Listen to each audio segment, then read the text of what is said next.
Hi, everybody. Welcome to another Saturday night live stream. Ken is in at the last second. Just going to drop him in right now. Hey, Ken, how you doing? I can't read time. Perfect. You should get a digital watch. Those ones are a little bit easier to read. Anyway, everybody, welcome to the show. Tonight, we're going to be talking about how you can recession-proof your investments and your overall financial situation. We're not in a recession yet, but we all know there's one coming, whether it be sooner or later. And it's a good idea, I think, to have yourself in the financial place where you can actually survive a recession without it hurting as much as it's going to hurt anybody, of course, going into it unprepared. Of course, tonight we're going to be joined by Hi-Ri from the Hi-Ri channel and the Freakin Oracle, who has a show coming right after this one. So if you want to spend the whole night with us, this is your night. All right. Anyway, let's, without any further ado, let me quickly introduce you to my guests. Ryan, how are you doing? Rocking and rolling, chilling out. How about you? Not too bad, not too bad. And Ken, how are you tonight? Not too bad. I loaded up on vitamin P tonight. Vitamin P? Pizza, yeah. Oh, okay. Pizza, the vitamin that we all definitely need for sure. That's pretty cool. All right. So let's just talk quickly about recession before we start getting into the whole recession-proof part. Now I'm kind of the belief that we're probably looking at, if we have a recession this year, it's going to be a little bit later in the year, so fall towards winter. If I had to actually nail it down to an exact date, I would almost say right around the beginning of 2023. What are you feeling? We'll start with Ryan. What do you feel? Where do you think this recession is going to be? Well, I mean, it's a crapshoot making a guess at this point, but not in the next few months at least. That's about all I could really say. I mean, there's too much catalyst going on. Anything could happen really to spark it off. If there's issues with Europe, it could happen sooner rather than later. So who knows? But obviously not right now. Absolutely. What are you thinking, Ken? Well, the last big spending day of the year is what, Black Friday? Mm-hmm. So I'm thinking right after Black Friday. Oh, that would be interesting. Why do you think after the last spending day? Why after Black Friday? I don't know. Just an Oracle guess, I guess you could say. Okay. There's also worries about Russia taking over the Arctic right now as well. I just watched an interview thing about that too. So, interesting. I don't know. I just figured, if the recession's going to hit, it's going to be after the biggest shopping day of the year, right? Everybody will have no money then.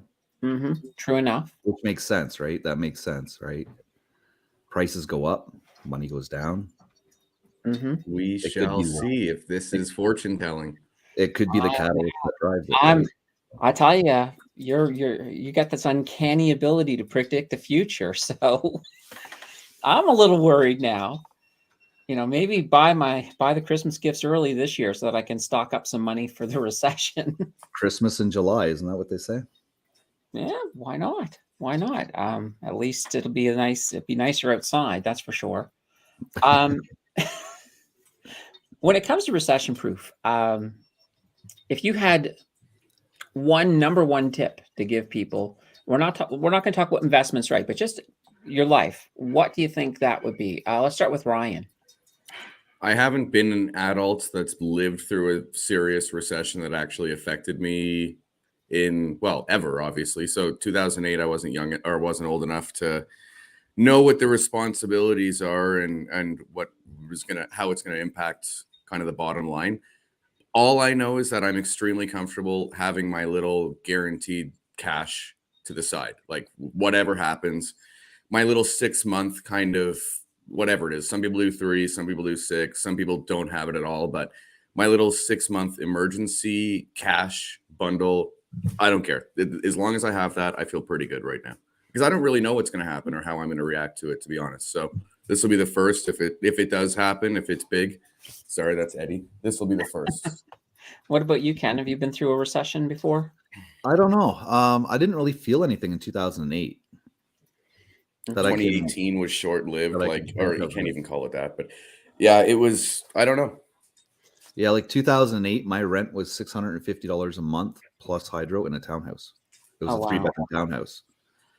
I know I've been through a few recessions. The 2008 one, you're right. I really didn't. Well, Like, I I know thought, it shook the US. It shook the hell out Canada of the did pretty good during that whole thing. We, of all the G8, I think we were number one for well, how we handled it. that recession actually took my job.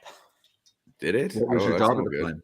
Yeah, well, I was a national training and quality manager for an internet company on the West Coast at the time.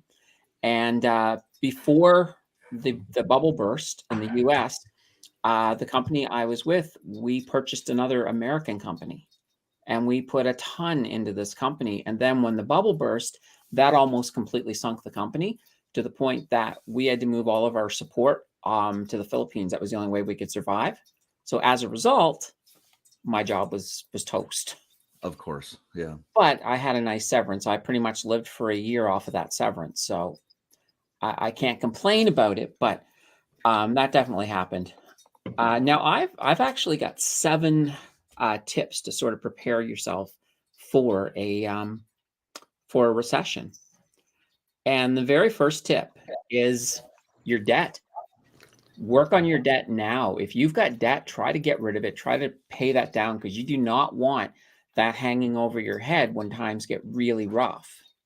So while you still have money, take care of your debt. So that's kind of the first one. The second one, and this is Ryan's kind of hit on this, and it's about your emergency savings. This is the time to be building that up because you want to have that money to fall back on if something goes horribly wrong. So it's a good time to you should always have that anyway, but now's a really good time to think about if you've got maybe 2-3 months worth of living expenses, maybe sort of pull a Nate and work towards increasing it, maybe up to 6 months. I think Nate's going for a year. That's his goal this year, which is kind of crazy. Can I interrupt for just Yeah, 1 second? absolutely. Here? What do you say to the people that can't afford to pay down their debt and add to savings at the same time in this position? What should they do? They can only afford That's one. more important because that debt's just going to continue to eat away at. Yeah, but if you paid a piper, then you have nothing to survive on.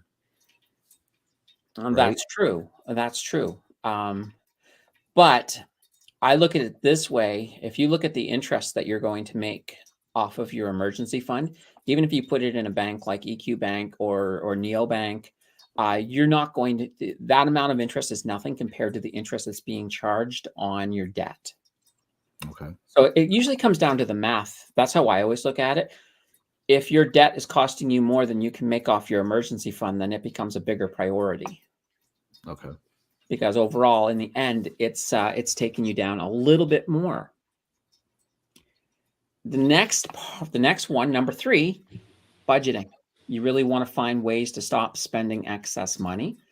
We're all at that. And if you're not budgeting, and this is the beautiful thing, when you start to budget, you start to find ways that you're spending money that you don't even realize.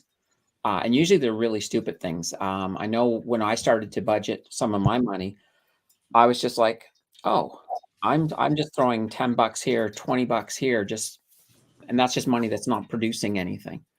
So by doing a budget, figuring out what you're spending, it makes it so much easier to cut back in such a way that you're not even feeling it. And if you think about it, a lot of people in this community, because of Ryan, have been nickel and diming. So that's kind of already geared you up for that. But that's definitely a really good idea. It's just sort of cut back, try to control your spending. You don't want to sort of go cold turkey into a recession where all of a sudden all of the useless stuff that you've been spending is just out the window. And that kind of ties in with my next point, which is living within your means. Sometimes people, and that's kind of one of the ties into debt too. A lot of times people get into debt because they're living above their means. They're spending more than what they're bringing in. So you want to really be focusing on getting that back. And I'm already seeing as well right now a couple of really good tips in the chat. And we'll catch up with the chat here in a moment. I just want to get through the last couple of these. The next big thing is start thinking long term. begin to become a long-term thinker. So when we get into the investments and that, one of the things you want to be looking at is where are your investments going to be on the other side of the recession? Are you investing stuff that you're not going to need during the recession? That type of thing. So thinking long-term is definitely another good point. The other big thing too is just look at when you're looking at your overall situation, you can sort of look at your risk tolerance and you can sort of see where things are going to go wrong. So for example, if you identify that your car is going to, need some serious work down the road, maybe now's the time to start looking at that and figuring out if you can get that taken care of before we get into a recession, for example.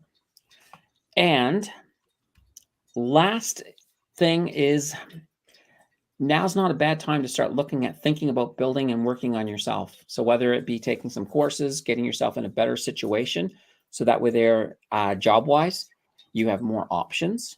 And, let's say you lose your current job. If you've been working on building up yourself, that means that you're going to have more options. You're going to have a better chance of perhaps finding some more employment, because it's really hard to find a job once we do get into a recession. So what you're saying is invest in yourself so that you can sell yourself. Absolutely. Absolutely. It's a good tip. All right. Oh, sorry. I was going to say the most freeing feeling I've ever had in the entire freaking planet relative to debt was after I started this channel. I paid off my truck and credit card, and outside of food and a lot of my rent, I prepay. Not a lot, but I don't go too far in advance. But my cell phone bill, I mean, when you have nothing to pay for in a recession, especially, oh my God, it's a freeing feeling. I don't know. It's amazing. Well, I'll tell you one of the funny things I used to do when I was trying to get myself used to not spending things crazy. And this was before I discovered investing. What I used to do is if I had an extra $20 that I knew I was going to probably waste if I just kept it, I would just throw it on my phone. That way there, my next phone bill would be $20. Yeah, super easy way. I wouldn't be spending it on something stupid. There was something cool. They're a little bit expensive. And they're kind of gimmicky, but it's like it's like a piggy bank. But I was introduced to them as Japanese money pots, but they're basically just a ceramic pot, and you write your goal on it, whatever. And there's you can't get your money out. So basically, and it costs you $30-$40, sometimes $60. So you don't want to break it. Right. Anyway, I ended up filling mine $2, $5, a loonie, whatever, right? And again, you don't want to break it for the sake of $100 because it's a $60 pot. Those things held. I mean, I had a couple of $1,000s when I finally threw mine off the balcony into the backyard. I'm like, yeah, cash windfall. You spent the afternoon picking up coins. It's fine by me. That was the best Easter ever, really. Yeah, my friends, I have friends that have two of them. One was for their Mexico trip, and one's for their European trip. And they got quite a few thousand when they cracked it open for their They're so much easier to save with those than it is with a bank. I swear to God. It's true. You don't want to break it. You do not want to break it open. No, they were kind of like, oh, do we really want to break it open? It's like, oh, we really want to go to Mexico. Do we? Don't we? It's like the end of a journey when you finally break those things. Then they were trying to figure out how they could glue it back together after, right? Well, my first ever bank, my grandparents gave it to me. It was one of them. If you ever seen the tubes of Smarties that have like a little bank thing that you can put coins in, that was kind of thing. And my grandparents used to just always keep putting coins in it for me. And, by the time, I was like, I don't know, 11 or 12, they gave it to me, and it had a couple $100 in it. So that was pretty cool. All right. I'm just going to very quickly catch up here with chat. Let's just see who we got in the house. We got Tim Danter. Hi, Tim. And we've got Jason Spooner. Hey, Jason. Tim wants to know where Jason works, and he works at a printing company.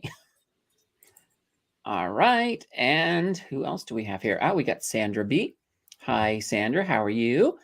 And we have Verena. Hi, Verena. How is your evening going? Jason says, Ken and Rye look like they have been up all night.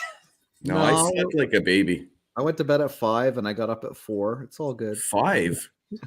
Yeah, it was 5. Yeah, wow. It was 4:45 when we got done. Oh, you guys went that late? Holy banana bread. That's funny. We got Gary in the house. And he's saying, what's going on? Ken sporting the mad coiner hairdo. Yeah, the wife's going to shave it off. So, Uh-oh, that's kind of funny. Or he used conditioner in today's rinse. Fahad is here. There are concrete reasons behind you guys. Other concrete reasons behind you guys are calling for a recession. Yes, I think so. We're gonna once I finish saying hi to everybody, Fahad, we'll talk about that next. So just give us the better question though is what indications are there that we're not going into a recession? Because the amount of indications that we're going into a recession, Candace could probably do 7 hours alone, just straight listing them off. Good point. A good question though, but it is a good question. So Riley says, hey, all always buy early. I have bought a home in the 2008. I went belly up on 2008. Yeah, I think a lot of people got hurt in 2008, Jason. yeah. 2008 was amazing. Bought so much silver. Canadian money was stronger than the U.S. Fair enough. And Scott DeRose is in the house. No debt here, but my mortgage. You save a small amount, $1,000, then pay off your debt. All right. And Jill is in the house, except for your emergency fund isn't sitting in your EQ bank. And the reality is that if you put it in proper investments, you're getting a decent return, hopefully something better than what your debt interest rate is. And coupons. Coupons is another great way to save money. Absolutely. And if you consolidate your dad into a lower interest loan, your debt. Yeah, absolutely. Sometimes if you've got a lot of debt and it's completely out of control, if you can get like a line of credit or something that is lower, then it's not a bad way to go, because you'll save a lot of money over the terms of paying off that debt. I overpay my house bills, round up every month. That's not a bad thing to do. Candace, when did you start to invest? It's a couple of years ago. So, all right. Oh, and we're caught up. All right. So Fahad had asked us about what signs are there that we're going into a recession. I mean, there's a lot of things. Just look at, we've got inflation going crazy. We've had an insane amount of money printing during the illness. And if you look at the illness, the first couple months of the illness, we fell into a 2-month recession right away. And we managed to get out of it. How did we get out of it? By printing and throwing money and giving everybody a ton of money. That's how we got out of it. So we're kind of at that point where eventually we're going to have to pay this giant bill that we've created.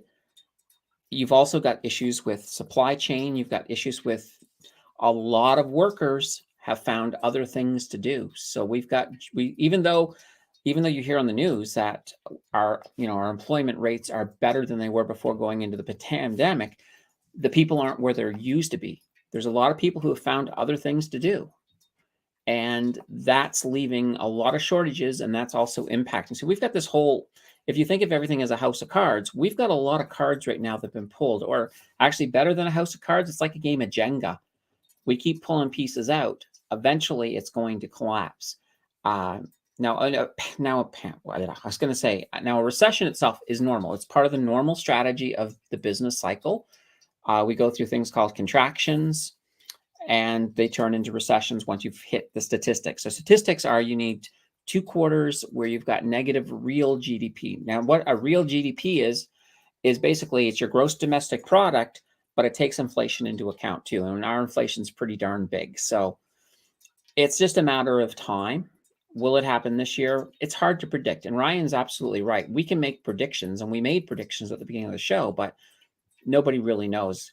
You've got a lot of different things going on. Even, for example, with the U.S. elections coming up, I don't think they want it to go into a recession, at least not before the elections. And those are November. So, it'll be interesting to see.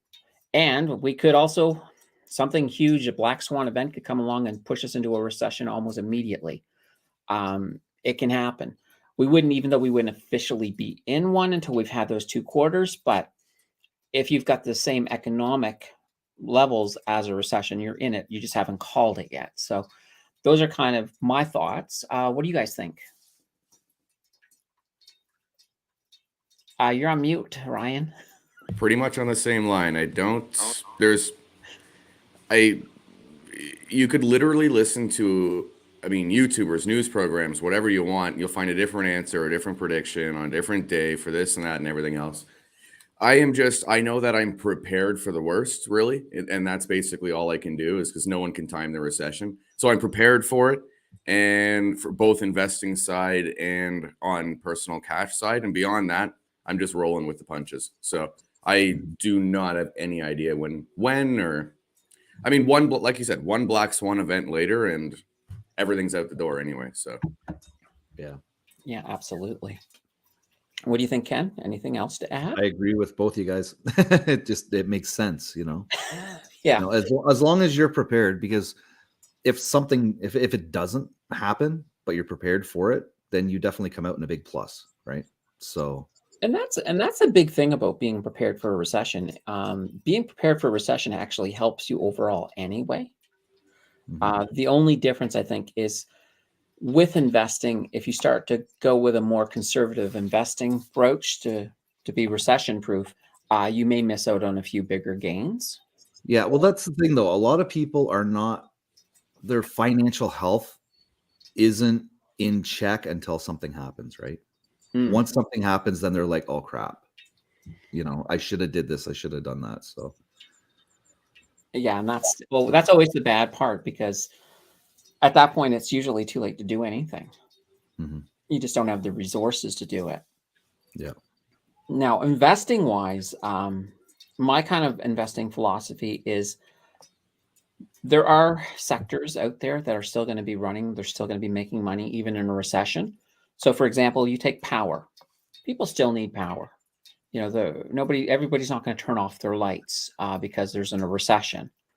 So you're looking at industries that are still going to be running, still going to be making money.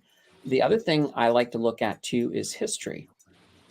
There's a group of companies out there that have weathered many recessions, and those are your dividend aristocrats.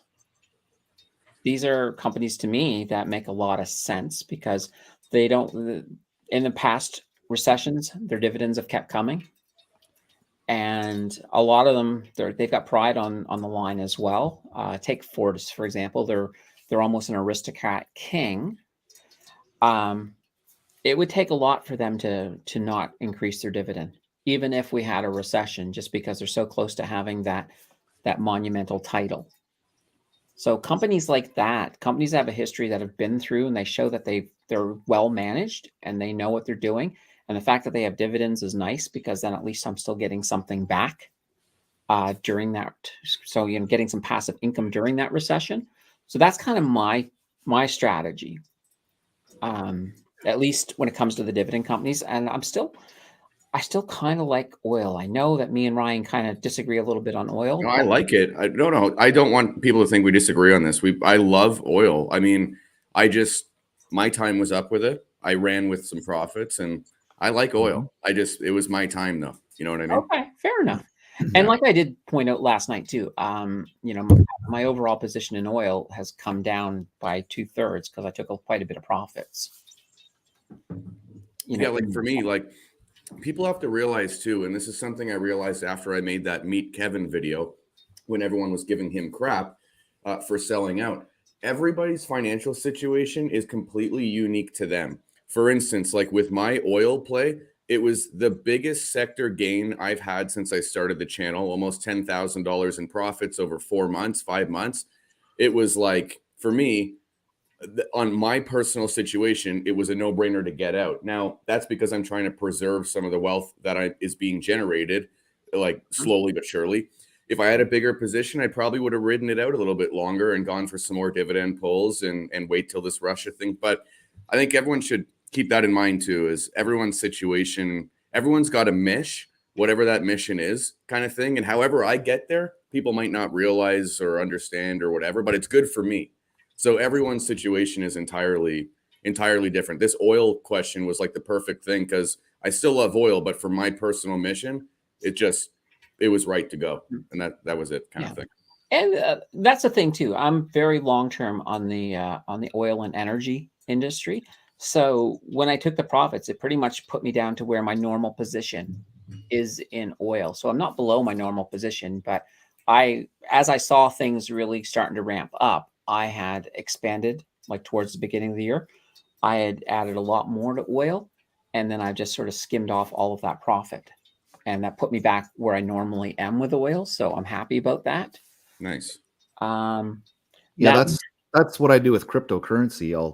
I'll make a sell and I'll buy back in the exact same amount that I originally bought and just take the top off it, yeah, absolutely. I think that's a good way to go.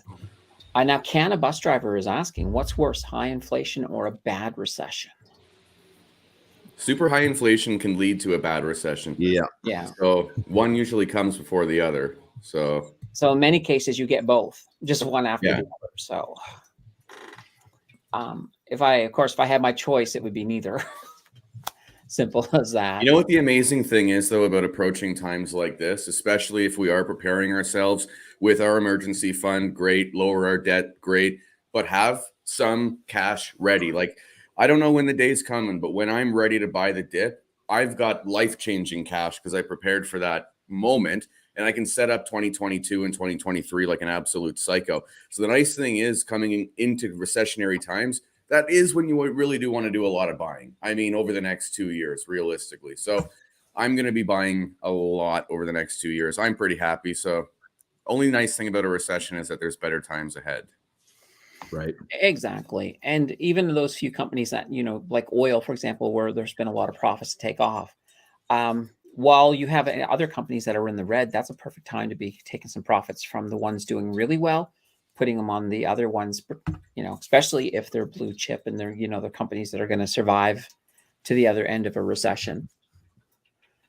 Okay. And let's see. Jason Spooner says QYLD is good for crap times.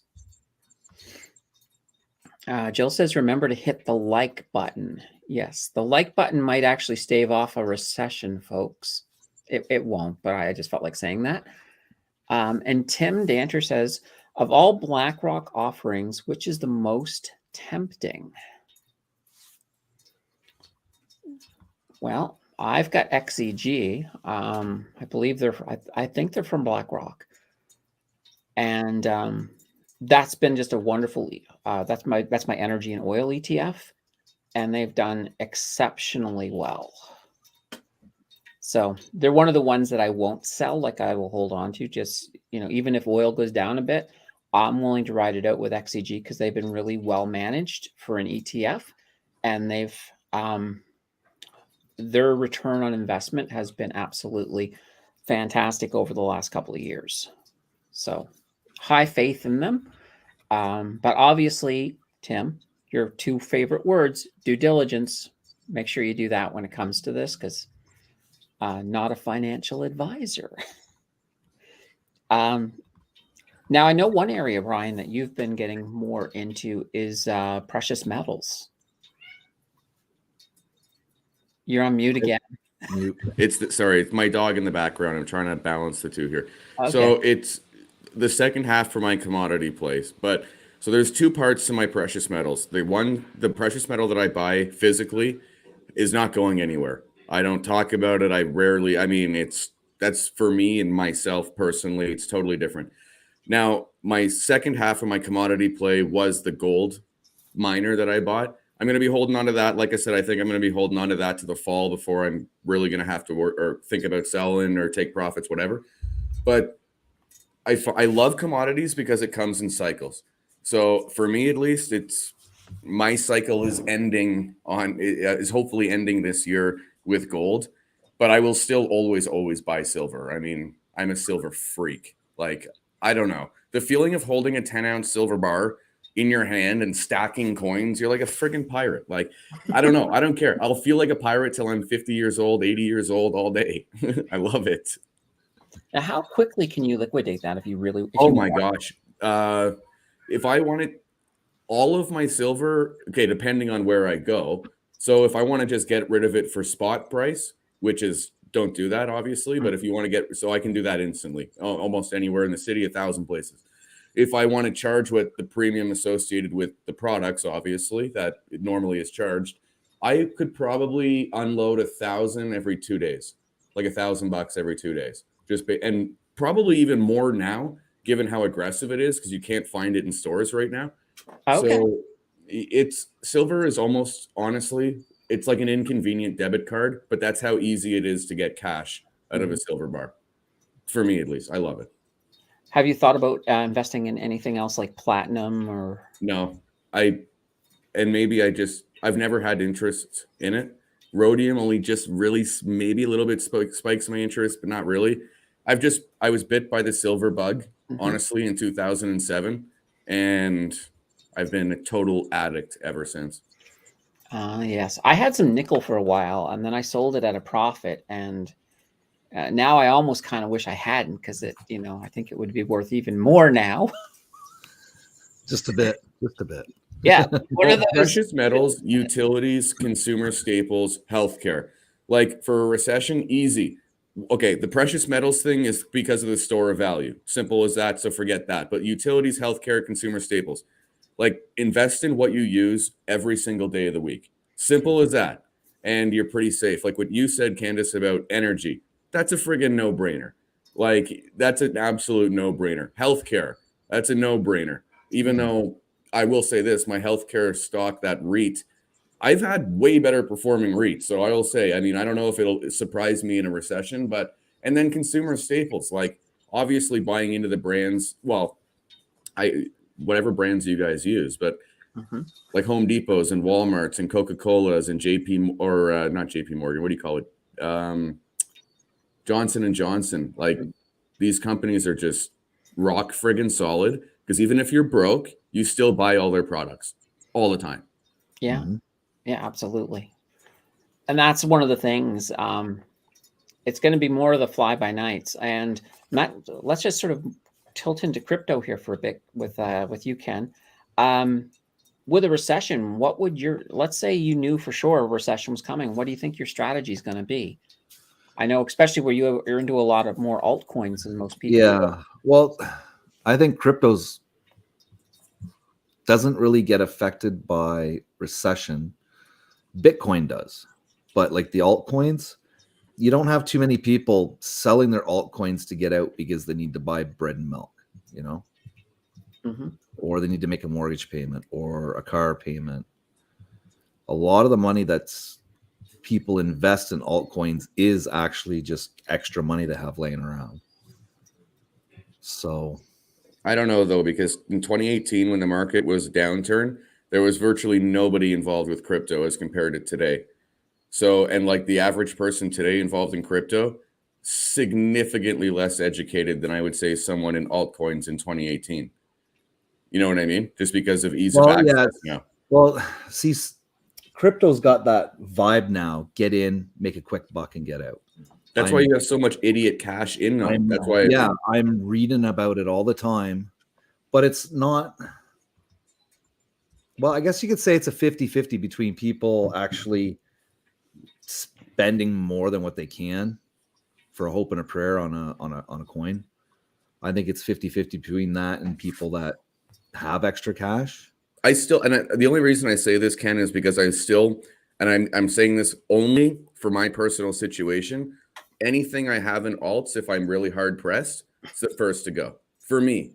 Like if I need to buy milk and butter and whatever. This is Ed. Well, yeah, if I had to, that's all I'm in is alts, right? So I would have to, sell some Satama and cry a bit, But if it works, if the recession works out the same way for crypto, you can easily sell your crypto, use that money, and buy back in at a later time, because those markets aren't going to spike; they're going to stay level or go lower. So, however, you could, always, put it in some other token and stake it for high APY, as long as you don't need that money, right? That way it's locked up. You're not going to touch it. You don't have to look at it because you know what it's doing. You don't have to worry about the market because you're getting a guaranteed APY on it, right? So I don't know. It's a tough call when it comes to cryptocurrency. Yeah. But Bitcoin, you can see tons of people selling their Bitcoin, Oh, Recession's everyone who's coming, uneducated. Yeah. Like cash is king. That saying, cash is big recession's time. hit. Yeah. Well, yeah, recession's hit. People want that money under their pillow or under their mattress. They don't want it in the bank. So Yeah, that's true. Yeah, I definitely think it's a smart move to put it into a good staking coin.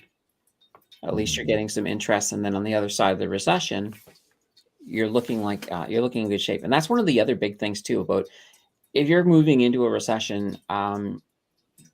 You kind of want to be considering what investments you can make that you can sit through the recession, because you don't want to be realizing losses during a recession.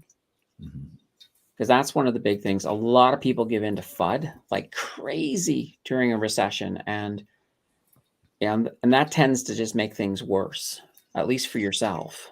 yeah, we'll see in the altcoins. There's always a project coming out. You guys know it. You guys have seen it. I've showed you. There's always a project coming out there that if you can find it, you can make your quick buck, right? So there's always that during a recession, right?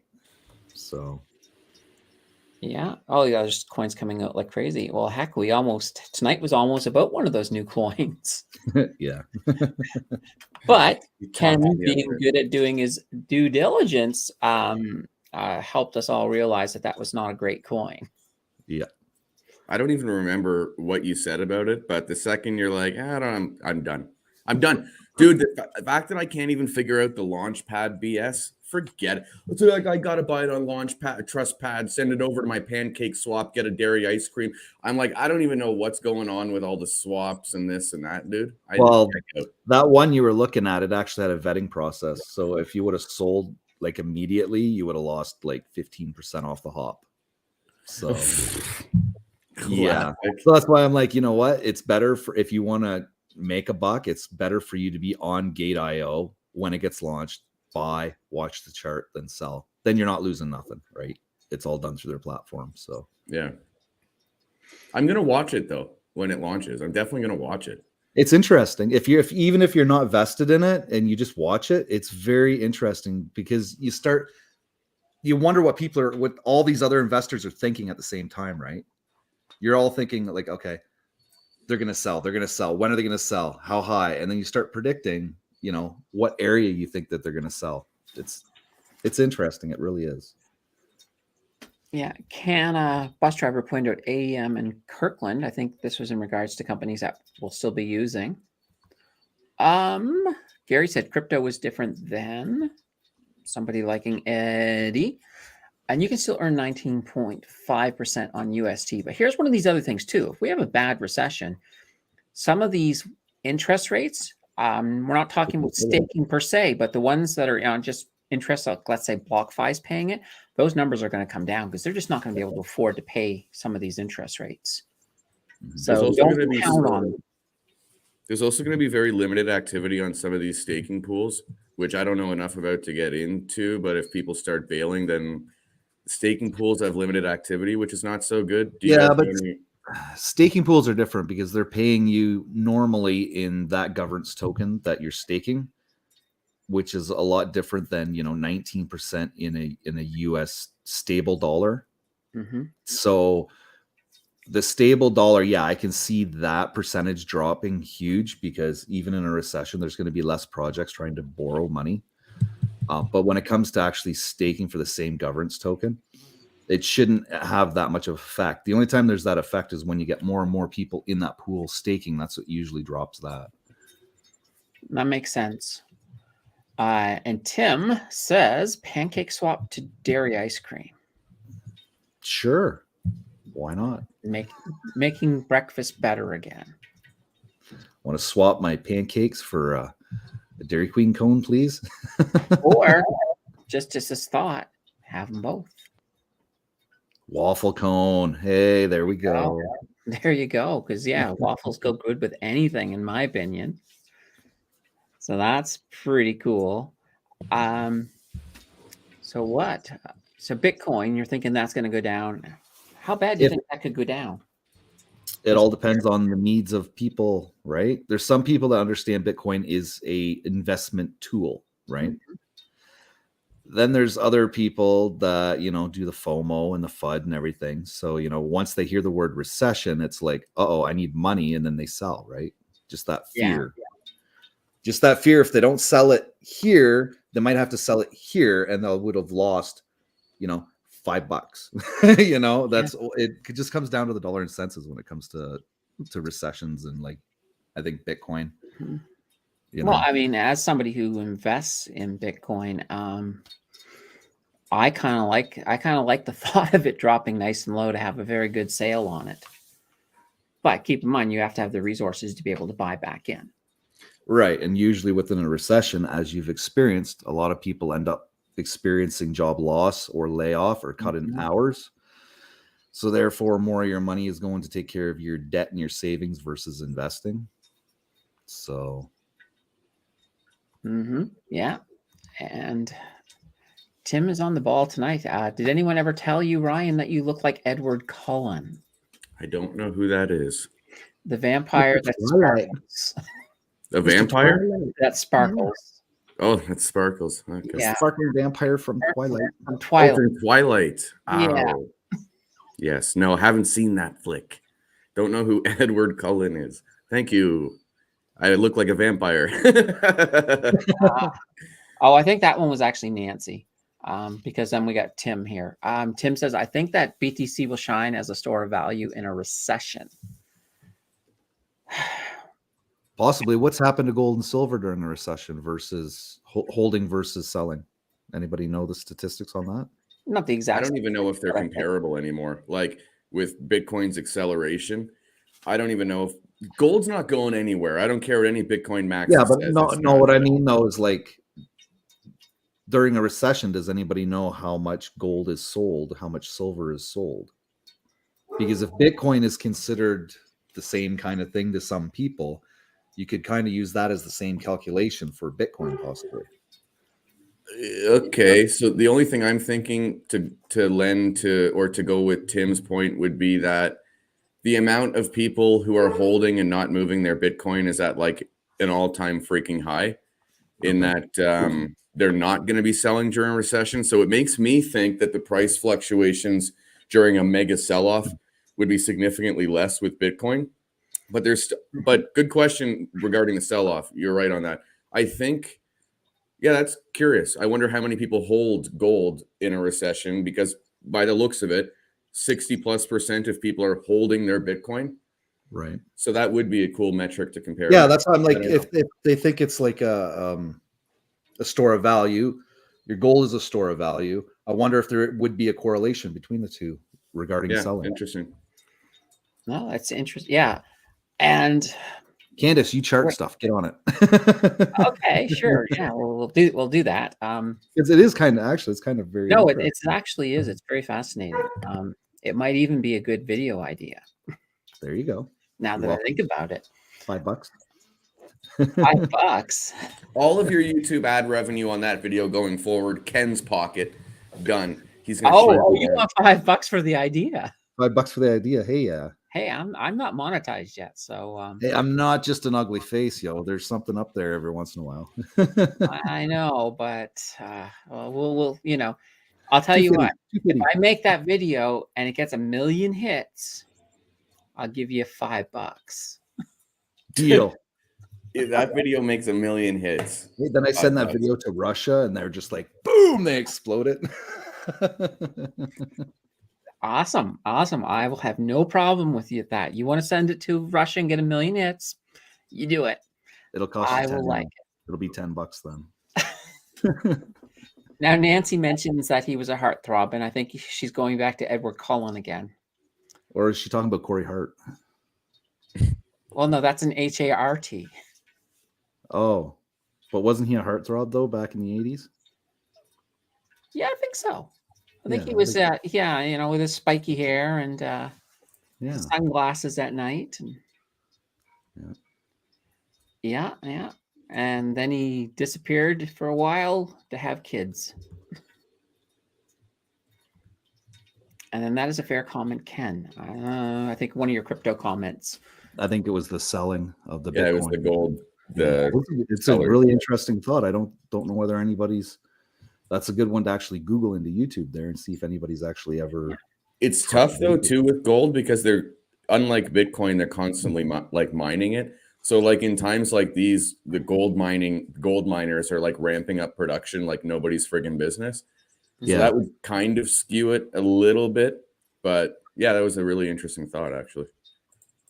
Yeah, I think that's I think that's definitely a really good idea. I mean, my thoughts right now on Bitcoin too is that I can see us moving closer and closer just to adoption. It's becoming more and more mainstream. Even if it's just people complaining about it in the press, regular people who have no clue what Bitcoin is are starting to understand what it is. And to me, that can only be good for Bitcoin, because that's one of the things that keeps Bitcoin from being a store of value is that volatility. Right. And once we get a larger scale adoption, that's gonna really help stable it out a bit, so that you won't be seeing, these big massive 50% drops, which to me would be fantastic. It would make it a better vehicle for investment than it currently is. Right. And I'm pretty happy with it right now. So, I mean, right now we're sitting at, what are we sitting at right now? We're sitting at 42.2. So 42,000.2 American. So that's not bad. And we're starting to move up again, which is good. And we're still in my friggin' channel. So I'm happy. As long as we stay in my channel, I'm happy. It's like, I just want to see it get up to the top of my channel eventually once again, but who knows what's going to happen. We'll see. We had that one big hurdle with the EU trying to vote. It wasn't that they were trying to vote directly against Bitcoin. They were voting against the energy consumption, like any coins that created major energy issues. Those are what they were trying to vote out, which would have effectively hurt Bitcoin. But that vote got lost. Yeah. But I think one of the things they're not taking into consideration are these miners are greedy. Renewable energy is cheaper. So whenever they have the opportunity to use renewable energy, they're going to do it because that's giving them more money. Yep. So that's kind of a good thing. Okay. Yeah, like if electricity got too high and gasoline was cheaper, you could run all your miners off of generators, right? Because it would be cheaper in the end. Yeah. And we got a really big question from Verena. What would you say for someone that says, well, let's live now because you never know if you live to see another day, via someone that puts all the money in investments for retirement? Statistically, you're probably going to live to see another day. That's what I say.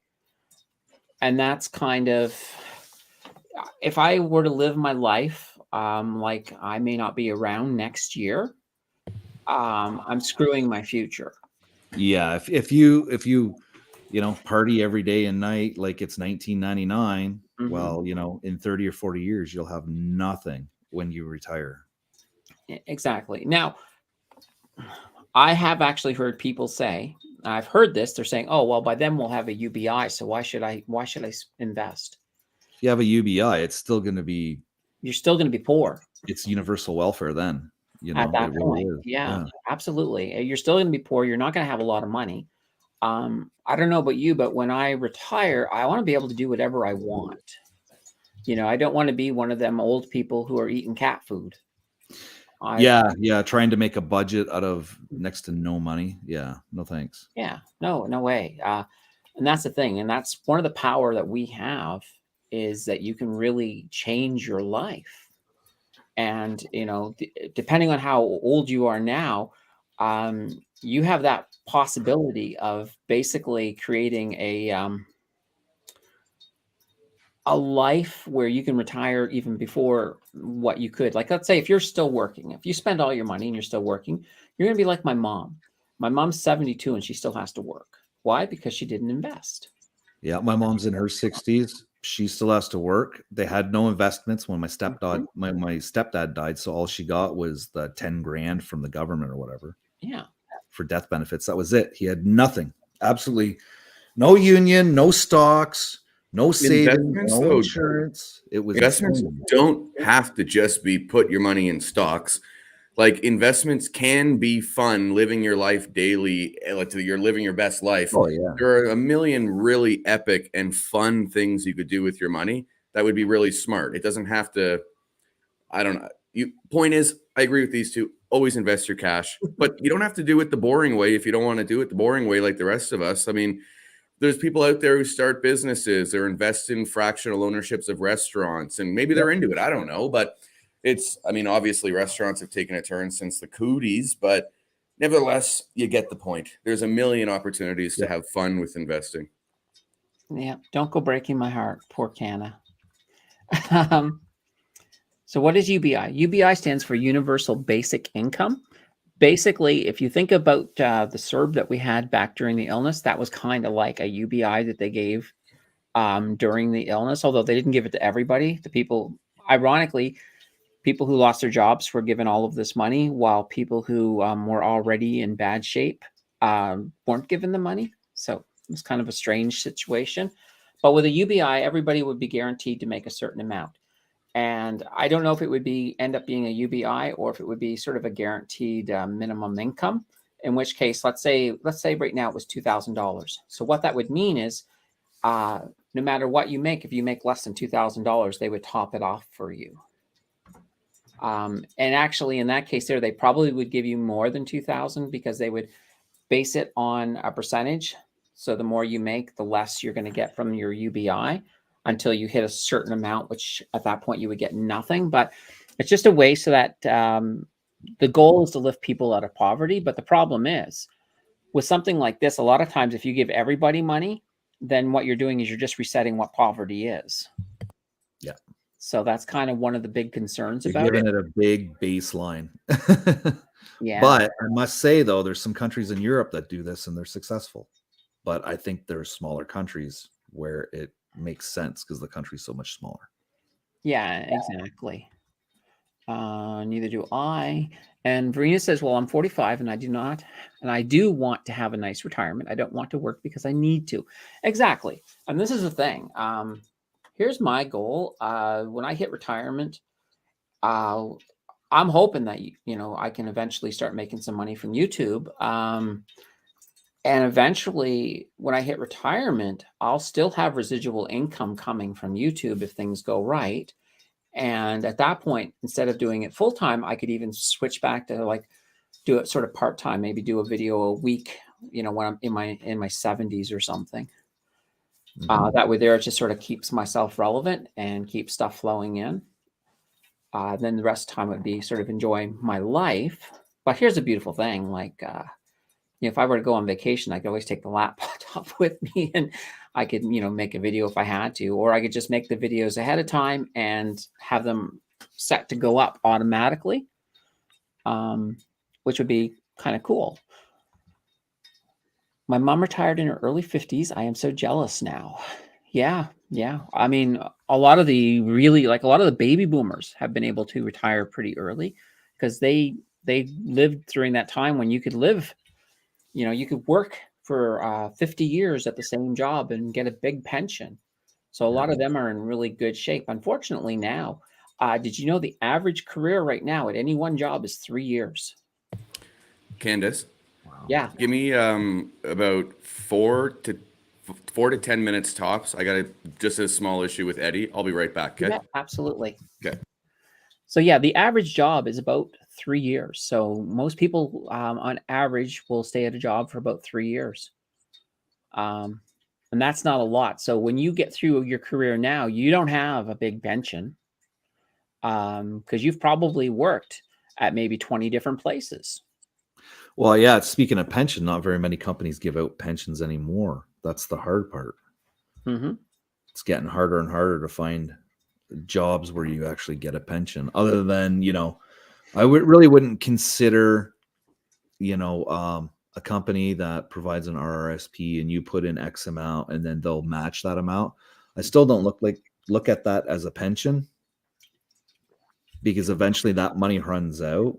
The pension that I actually have through the union is when I've hit all my hours and I retire, I get 100% of my pension. And then when I pass away, my wife gets 50% of it until she passes away, which is a lot more money than I would have locked up in an RRSP over 30 years. Oh, nice. So, yeah.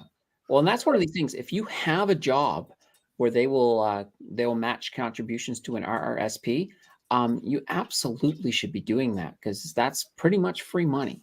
yeah, well, yeah. When the company matches you, you just look at that portion as the tax that you have to pay later on when you take it out, right? So essentially, your money is dollar for dollar that you're putting in that kind of perspective.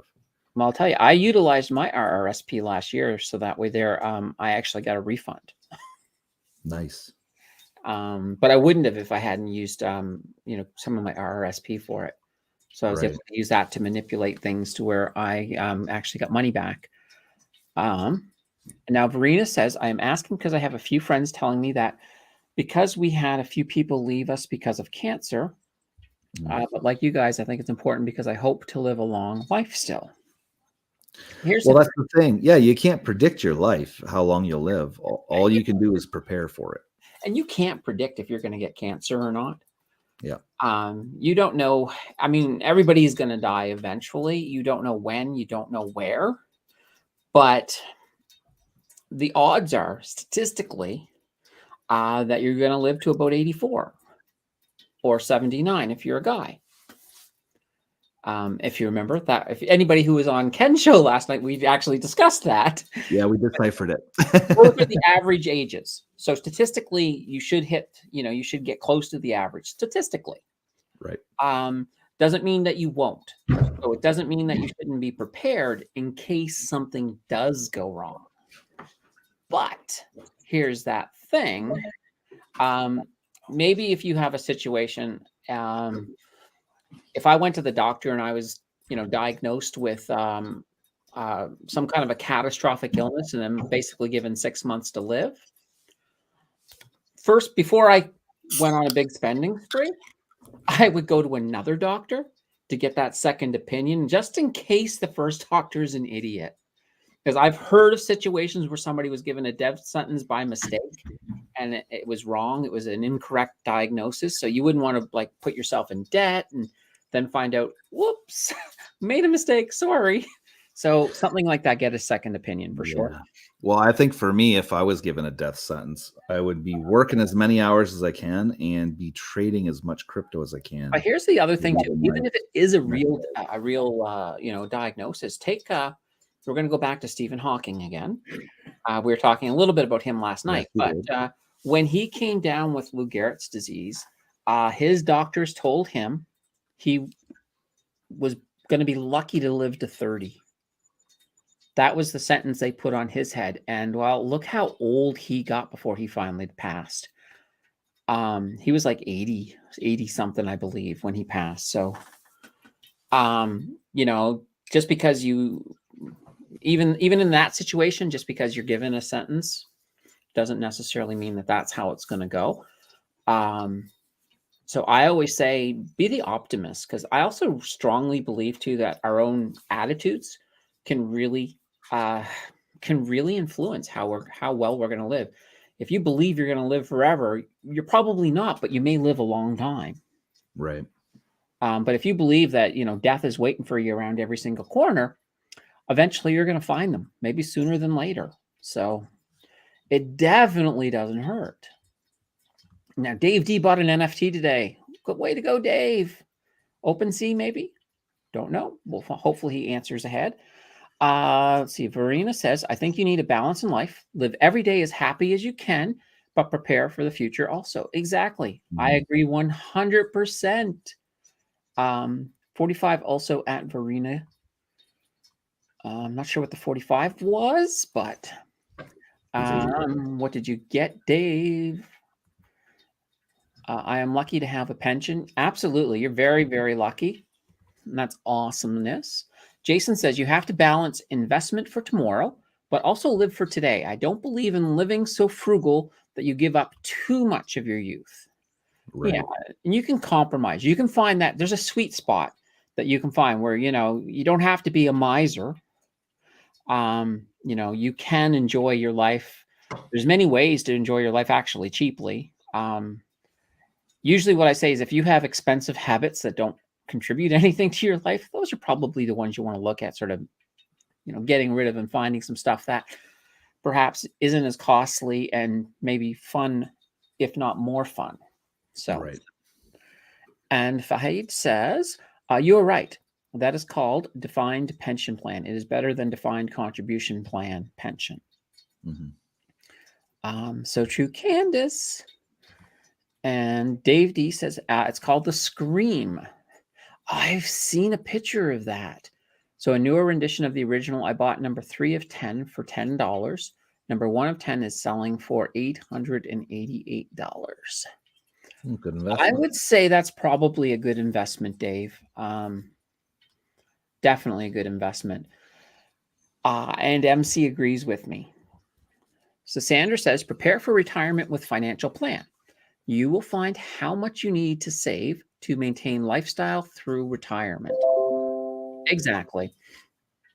Now, the other thing, too, to keep in mind, too, is a lot of times it's not just you, right? Because you've got your family. So you have to sort of take a lot of different things into consideration when it comes to retirement.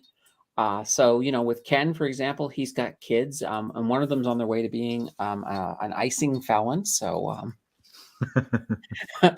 you know, he's got to make a lot of concessions for them, and you kind of have to do. That's kind of the whole idea of family. You know, if Ken's ready to retire and the rest of his family isn't, or the finances aren't ready, he's just simply not going to be able to retire when that time comes. Exactly. Now, luckily, all he'll probably do is just pick some coin out of his butt and make 10,000 and say, "Talk to me in 2 months." I wish it could happen like that all the time, but yeah, I know. You do it. I have a feeling that you just pull these out of your butt just enough frequency to keep the title of Oracle. maybe. You know, it's like, I haven't done one in a while. Better pull one out tomorrow. They should teach so much more in school about finance. Yeah, no, absolutely. Yeah, I think they teach the basics of budgeting now. I think that's a requirement in high school, but that's as far as they go. Yeah, well, it's not just the finances too. They absolutely should also be teaching everything from taxes. Now I know they do teach a little bit about the economy. I remember learning a little bit about the economy itself, and you know what a recession is and things like that. But they never really taught us. Like first time I did my taxes, I had to pretty much figure out from scratch how to do it because that was not something ever even really mentioned in school. I think that sort of fell on your parents, and well, my parents are not very good with taxes, so that was not going to be a skill I picked up from them. Right. Usually with my mom, it would be like, "Oh, I'll show you how to do it," and I'll be like, "Did a manual come with it?" Yes, but I can show you how to do it. No, thank you. I'll take the manual, please. Yeah, learn how to do it right. So that's kind of one of the nice things. And now, I mean, honestly, taxes is not very hard anymore. A lot of these programs, like even you take, for example, the Wealthsimple Tax program, it pretty much walks you through it. It's hard to go wrong when you're using it. And it will tell you and it will recommend for you different things and different credits available that you may be able to apply for. So nowadays it's gotten a lot easier. It's a lot better. Before the internet, you used to have to pick up a book, and then the book would have most of your schedules in it that you might have to fill out. But the more exotic ones, sometimes it didn't have. So sometimes you'd have to go back and say, okay, I need these. Or sometimes you might find that you're missing a T4, so you can't do your taxes. You got to start reaching out to an old employer and say, can you please send me my T4? It used to be a pain in the butt sometimes. So it's gotten so much easier now, which is great. But at the same time, if your taxes are super complicated, it still doesn't hurt to bring in a professional. If yeah, I used to use Tax. I think it was called Tax Studio. Oh, okay. Made by Intuitive or something. It was free online. So, but now we've got extras. And then when I had my juice business, I was like, so I actually paid an accountant to do it. So Exactly. And Canna says investing is an awesome side gig. Invest in stuff that interests you. Booze. Booze, plants, and food. So those are the things you should be investing in, according to Canna. According to Canna, I deciphered that. Edible I and think I deciphered cannabis-infused beer. Oh, there you go. Yeah, that's what he's saying. Interestingly enough, I don't have a date confirmed yet, but I'm actually going to have a brand new guest that none of you guys have probably seen before. Who's going to come on and talk about a side hustle. I don't know if it'll be next week or the week after, or maybe the week after, as soon as I have a date, because I just can't give a date, but I think that's going to be cool. So one of my goals is to occasionally get in some faces that you haven't seen, because all of these streams, we keep seeing the same people, just in different sitting positions. You know, whoever's hosting the stream is up in this corner, and than everybody else. So that's kind of cool. Well, we do. We need more insight from different people. Absolutely. That makes our community grow. So yeah, absolutely. And I noticed, I don't know if you guys noticed as well, and this actually ties into who that person is going to be. If you guys have been on my Facebook page, I started to do something this week where it's basically sort of giving back to small YouTubers. So one of the things I'm going to do is every so often, I'm just going to highlight, I'll call it the YouTuber of the week. I can't guarantee I'll have one every week. But if you know, and if you guys know a YouTuber who has less than 100 followers, so has less than 100 subs, and they're within the financial sort of ecosystem, let me know. I would have no problem, because if I have enough, I'll highlight somebody every week, just because it's, as I'm growing, I kind of want to give back a little bit. I sort of look at it. Well, I mean, I'll look at it like this: like when Ryan was growing, he was giving back to the Danters, to myself, and to Ken, and now to Redbeard and Journey and a few others. So I think that's a great way and a great attitude. So I'm trying to take that on a little bit myself and sort of give back to people who are smaller than me. So if you guys know somebody who's small, just let me know. And well, we know Andrew is. Somebody who's not Andrew. Andrew's not really in our area. He's not into the finance in any way, shape, or form. Well, that's true. So yeah, just one of those little things. Down below, if you guys are not a member of the Facebook group, the link is down below. So while you're down there, definitely click on that, come over, sign up, and that's where I'll post my my small fry of the week, or whatever name I decide to call it. So that'll be kind of cool.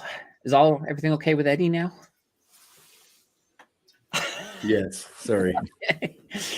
Isn't that the way? So as you yawn on a stream, somebody can ask you a question immediately. Usually I'm so low key too. I'll just do it like this. Meanwhile, my mouth is like, whatever. Got caught. I learned, it's actually really interesting. When I was in Sea Cadets, I yawned once on parade, and afterwards an officer came over to me and said, "You can yawn with your mouth shut, I was like, "Yes, sir." And so I learned how to yawn without opening my mouth. So I can do it. It takes a lot of concentration, but it doesn't feel as good, though. It really doesn't. Sometimes it feels like, it's like you're denying yourself, but but usually if I'm in an interview, for example, and I have to yawn, I'm going to use that technique, so that way they don't think I'm yawning on them, which would be kind of funny. Let's see. Fahid says, do you think USD will continue to be stronger than our CAD? That's a really good question. Yeah, because they printed a lot of money, man. That's what I'm thinking. The US printed more than we did. Yeah. It's really, really hard to say. Here's another aspect to that too. A lot of these commodities that are short. So, for example, you take wheat, for example, that because of sanctions to Russia are not going to be on the world market. Canada is going to be making bank with some of these. That money, will flow back into our economy. Will that be enough, though? I honestly don't know. But I think that's still a very good question. And I don't think you'll see us get above the USD at least anytime soon.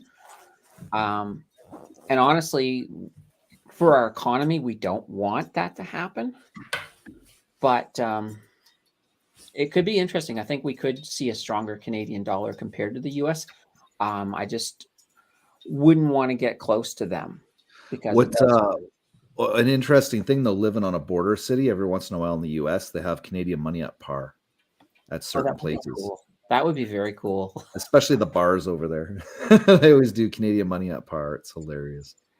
Oh, I know one time in Florida, ironically, somebody gave me a Canadian penny in my change.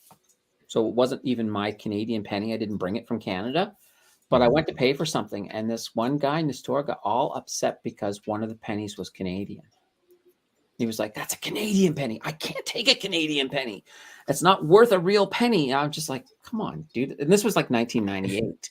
Yeah, that Um, happened to my dad at Kroger's. He ended up paying with American money and then whatever the change was in Canadian, and he ended up having to pay an extra 5 cents because all his change was in Canadian. yeah, yeah. So some people can put up a bit of a fuss over it. And then he went to a bar and he drank at par, so it kind of worked out in the end. So Well, yeah. What's the AG play for fall?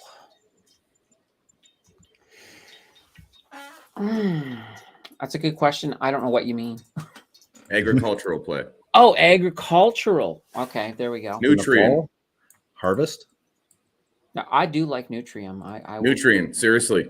Like with what's happening, Nutrient's already gone through a spike. So it's a bitch. You got to do a bit more TA to figure out a buy-in spot. But Nutrient. That's such a winner. Yeah, I will agree on Nutrient. And now here's, according to Jill, the Bank of Canada predicts a weaker Canadian dollar in 2022. So, that could be the case too. It's one of those situations where I just don't have enough data to make a call on the Canadian dollar.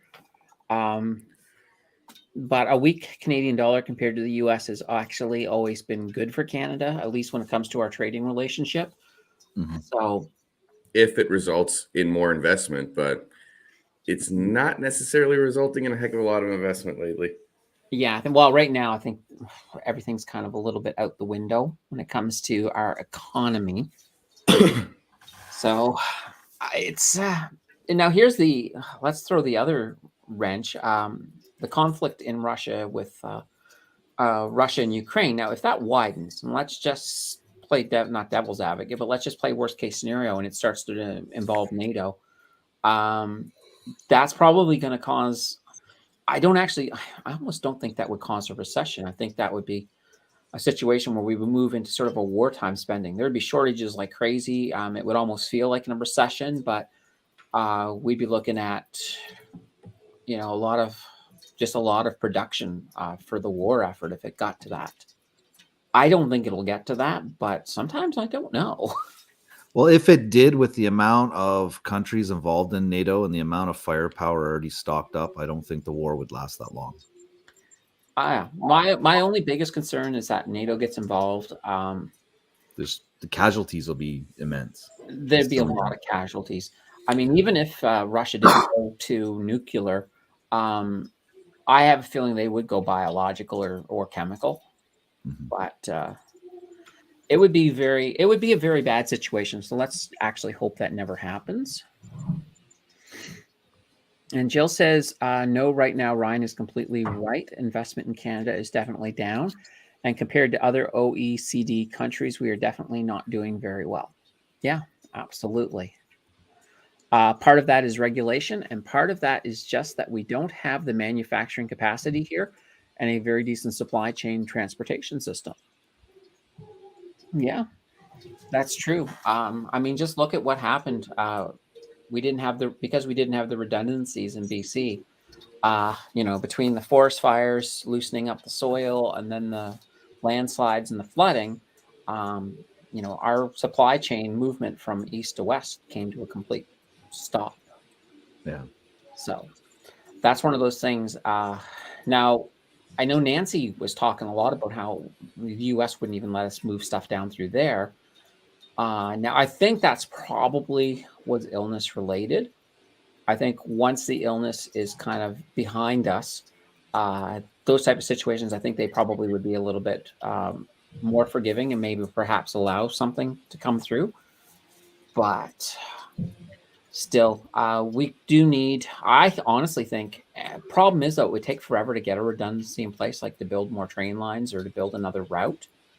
But I think we obviously still need it. Even if it's going to take 10 years to make one, I would still say make it at least 10 years down the line. If we have this situation again, we've got the redundancy. Right. That would be my opinion on that. Oh, and there's Nancy saying it's not illness related. Oh, so that was not an illness related incident. Oh, God. See, now that's surprising because when Nancy said it, my first thought was, okay, the border's closed and they weren't letting it through. Do you guys have any idea what exactly happened? I guess Nancy's the only person who knows. Great, Nancy, leave us all hanging. Oh, no, here it is. Inspection of goods. And trade So it was all about inspection of goods and following the trade protocols. Okay. Well, in that case, maybe we need different trade protocols for emergencies. Yeah, that should have been an emergency one-off. Everything goes through. That's what I would have said. Even if it was a situation where you had to have, if you're sending a train south or something, put some soldiers on it or something. I don't know what it would take, but actually, one of the funniest things, I was taking a train once from Nova Scotia to Kingston, Ontario, and the way the route is that when you got sentenced? No. But I have a funny story about that too. I'll tell you that in a second. But I was taking a train from Halifax to Kingston because my family was living in Kingston, and I went to camp in Halifax, which is funny because I was from Halifax and Sea Cadets then sends me to Halifax for camp. But so I was taking a train back because after camp, I didn't fly back with cadets. I stayed there for about a week with some of my family and then took the train back. But this train, the route actually didn't go across Canada. It went down through New Brunswick and it went through the States. So it kind of cut around through the States a bit. But even though that train didn't stop in the States, they had to stop for customs to come on and ask us all questions in the middle of the night. And what was funny about it and why I remember it so much is there was this poor guy from Newfoundland sitting in my car, and the customs guys were shaking him and waking him up. And they're like, we need to know. And they're like, where are you from? And he was going, I'm from my mother. And he just kept giving these stupid, smart ass answers. I was surprised they didn't just arrest him and take him off the train. But here's the funny thing. When we moved to Kingston, Ontario, so we're driving into Kingston for the first time, and we drive by the women's prison, and it looked like a castle. So I looked at it at the window, and I was like, Mom, I want to go there. And she was like, no, you don't. So just a funny thing because of the way it looked. It was because I don't know if anybody hasn't seen the women's prison in Kingston. It's got like these, at least it used to have these little red spire things on it, and it kind of almost looked a little bit Disney-like in a way, and so it looked nice from the outside. But that was Kingston. Kind of interesting. All right, so guys, we've got about 15-20 minutes left. So if you guys got questions that you guys want to drop in, now would be the time, because my goal is to end the stream with enough time for Ken to have a chance to do that nicotine thing he does before his show starts. Yeah, he needs about 9 of them. So yeah. He'll look like if you've ever seen the Mandarin in Iron Man, that'll be Ken, but instead of a ring on each finger, it'll be cigarettes. It'll probably look very funny. Meta or Microsoft, a better metaverse play 3 to 5 years? I personally, Microsoft. And the reason I say Microsoft is geared towards the businesses. And there's a lot of money in the businesses. Meta has just been nothing but controversies. And they've had a lot of issues. And Honestly, I think a lot of people don't want to see Meta fail. Also, keep in mind too, Meta has lost a lot of the younger generation. Usually, young people only have a Facebook to communicate with family. But once all the boomers are gone, you're going to see a lot less communication, I think, on Facebook. I think for the boomers and not boomers, sorry, for the Zoomers, Facebook is pretty much dead. They're on everything but. So my money is behind Microsoft out of that. Yeah, I can concur with that. My kids, they're in their, they're whatever, I can't remember, 13, 14. Even my 17-year-old, yeah, they're not on Facebook. They're on like Discord and Instagram, that kind of stuff. Yeah, they're not really on Facebook at all. And we already know Ryan hates Facebook. With a passion. Yeah, Microsoft. Yeah. Everybody is up on Microsoft. CNR or CP? I'm biased on my answer because a lot of my uncles they worked for CNR. Like I've had yard masters and engineers in the family, so CNR is in my family blood. So I'm all CNR. Cool.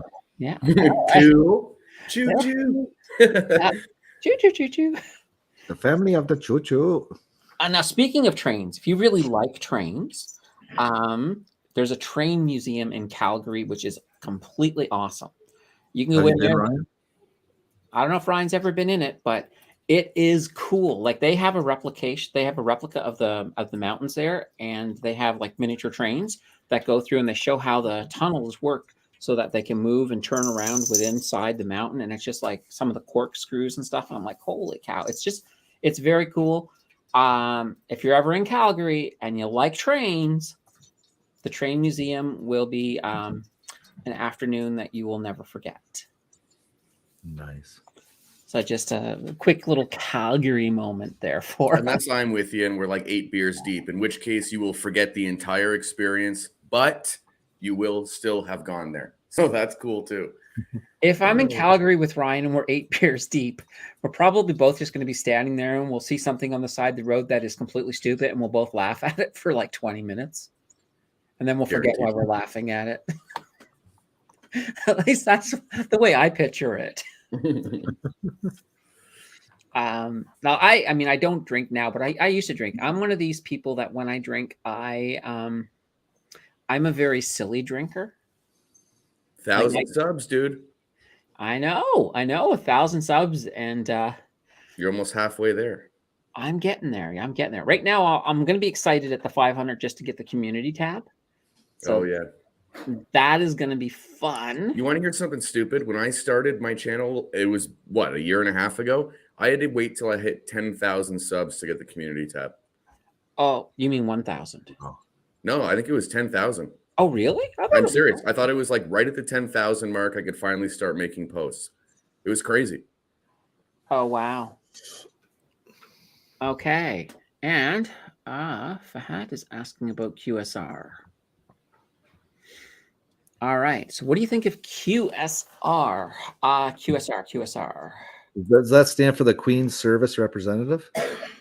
I think they're a food. I think they're in food, but I'm not entirely sure, Fahad. I think they're a food service, but correct me if I'm wrong about that. I don't. Yeah, restaurant brands international. Okay, yeah, I haven't really looked into them. I think they're also American. Yeah, they are. Okay. Look at, for whoever's asking that question, look at how they reacted in March of 2020. That's interesting. And also the fact that after 2016, they saw a pretty sustained push, but they've been basically trading sideways since 2017, October of 2017, basically trading sideways outside of ridiculous dip of more than 50 to 60% in March of 2020. But they did recover within 3 months. That was the fastest recession ever, though. But they've basically been trading sideways for like a few years. So you're getting crushed on inflation, and their dividend yield is only 3.7%. Yeah, I'd say their average is 75 a share roughly over the last 5 years. Interesting enough, if you guys do like American stocks, I think I've got a video planned where I'm going to actually do all American on a video. So that's coming up sometime this month. All right. So Canna asks, Tesla without Musk, stop, drop, or up? Stop, drop, or up? Apple's job analogy. I got two perspectives on Tesla without Musk. I think Tesla, on the news of Musk no longer being with Tesla, would drop considerably. However, he has done a great job of pulling together a team of insanely intelligent people. I think long term, they'll eventually recover, and I think they'll still thrive. But initially, it would be very bad news. So it'd be one of those things that if I wanted to be invested in them after Musk was leaving, I'd be looking at it as a very long-term play. Yeah. It doesn't have the same pop and pizzazz without Elon Musk. Let's be real. Yeah. Like, how about this question? If Elon Musk out of nowhere jumped ship and started to run Ford, what do you think would happen then? Do you think the money would follow Elon Musk, or do you think it would just create such intense confusion that it would burn everything and it would just be, I mean, if it were Ford, yeah, I think it would create intense confusion. But here's the thing, though. Elon, if he ever left Tesla, I think it would be almost like sort of like a Bill Gates leaving Microsoft. I think he would just sort of leave and sort of maybe concentrate on SpaceX and maybe another venture, because I can't see him being not creating another venture. And if anything, he'd probably just be a shareholder of Tesla if he left. I can't see him ever leaving SpaceX, though. I mean, he is so passionate about Mars. Those type of passions don't disappear overnight. And the fact that he has autism, that means that passion is probably a special interest, which means he's not going to be able to shake that. It's just not going to be shakeable. So I think him and SpaceX, the only way he would ever leave SpaceX is if it went public and he got voted out after, because he didn't control enough shares to keep himself in. That's the only way. And even then, I don't think so. He's so focused on Mars that he will come up with innovations. I think he's going to continue to come up with innovations. So very bullish on Elon wherever he is. I'm just going to expose Nancy right now. Nancy's full blown sending me pictures of Edward Cullen on my cell phone right now. So awesome. I wonder why you're laughing. Thank you, Nancy. Now I definitely know who he is. It's like looking in the mirror, man. Just like looking in the mirror. Now, does QSR own Tim Hortons? Because now this is starting to. I think they do. Okay, and they owe Burger King. That's. Now that I think about it, I used to work at Burger King, and I remember QSR being on things. So I'm like, oh, okay. Jill look, Apple is still doing well even after Steve Jobs. Yeah, absolutely. Elon is just the face. Steve Jobs was just the face of the company, right? It was what was put in the public. And once again, when it comes to Apple, I will put my bias on the table. I am all Apple, so I am an Apple fan. I like the company. I like the product. But okay, this is my thing though, comparing Apple to Tesla. Apple, people bought the brand. Who gives a shit about Steve Jobs?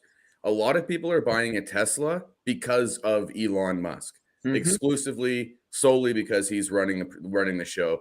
I think Apple did 10 times better at branding their product outside of who created it, because Elon is so tied to his product that if he died like Steve Jobs did, Tesla is just not as cool. I hate to say it, and it sounds uneducated and stupid, but it's just not. That guy has almost has made himself part of the product, which is like next to impossible to duplicate for anyone else. The only other time I've seen that in Canada was when the Hudson Bay had this new CEO. I think her name was Bonnie something. And she integrated herself into every single radio and television ad that she possibly could have, which was the smartest thing that she could have ever done, because you'd have to change the entire marketing campaign and the whole face of the Bay if you wanted to replace her as the CEO. I almost think that's more like Elon Musk style, because Steve Jobs, who was thinking about Steve Jobs when they were lining up for an iPhone? Well, here's the funny thing, though. I'm going to play a little bit of devil's advocate on this one. I think initially, I think people didn't think about Steve Jobs at all. But I think as he became synonymous with Apple, people really began to see him and the brand as almost being the same thing. I know when he did leave Apple, there was a lot of people that were like, they got very bullish on Apple, saying, "Oh, there's no way they can do it now without Steve Jobs." It was Steve Jobs was the reason Apple was so good. So some people did actually take a break from Apple after Steve Jobs left. So I think he had a little bit, definitely not even close to what Musk has, but I think there was a little bit of that in there, just to be fair to Steve. Jill says it wasn't just the brand. And I think I kind of just touched on that. Apple to the core. So Tim's another Apple fan, which is cool. I mean, one of the things with me is when I switched to Apple, I just, all these little things that Apple did that Windows just did not do, just won me over. Little things like when my phone rang and it rang on my computer and I could answer it on my computer, that blew me away the first time that happened. Freaked me out too, because I had no idea that they were so interconnected like that. And one of the nice things too is I don't have to enter my passwords in from different devices, because my devices all communicate with each other, passwords and everything. So it makes it just makes it so much easier. I really love the ecosystem, but the downside is you're paying more for them, but they're really good products. And my iPad Pro is just, I mean, it's just fantastic when it comes to, when it comes to YouTube. Are you on your iPad right now? Yeah, I'm on the iPad Pro right now. Like that's the camera and everything from the iPad? Yes. Oh, cool. Yeah, this is the iPad Pro at the moment. Now I film my videos with the Sony camera, but you know. Cool. And I may eventually set it up to do some live streams with the Sony. I just haven't started doing that yet. All right. And Jill says, look at Lisa. Lisa, I don't know who Lisa is. Lisa was that Apple crew. I think that's a Steve Jobs reference again. Oh, okay. There we go. Oh, Mrs. Ryan, I think the most well-defined brand in the world, and I have never once thought of Steve Jobs when thinking of the iPhone. That's just me, though. And that's fair. I mean, that's fair.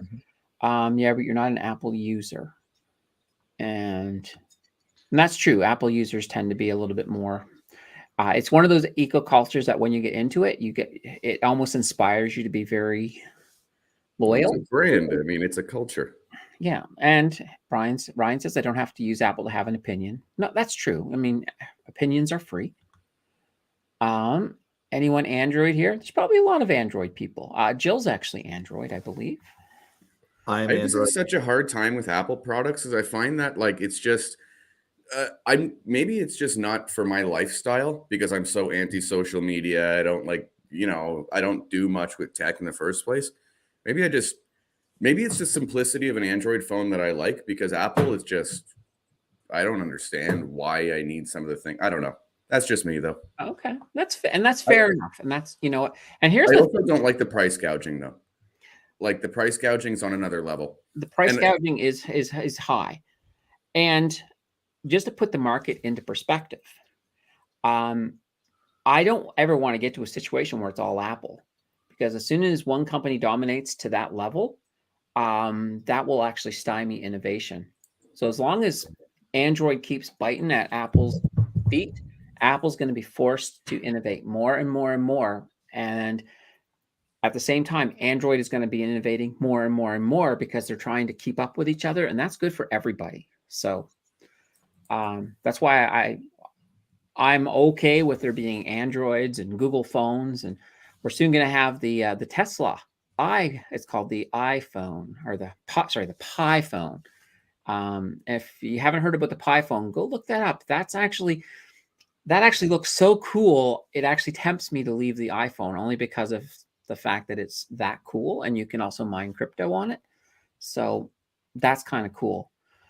All right. So of course you don't have to be a user to have an opinion, but the point is that people who are Apple users, their brand loyalty. Yeah, it's the brand loyalty. You buy into it for sure.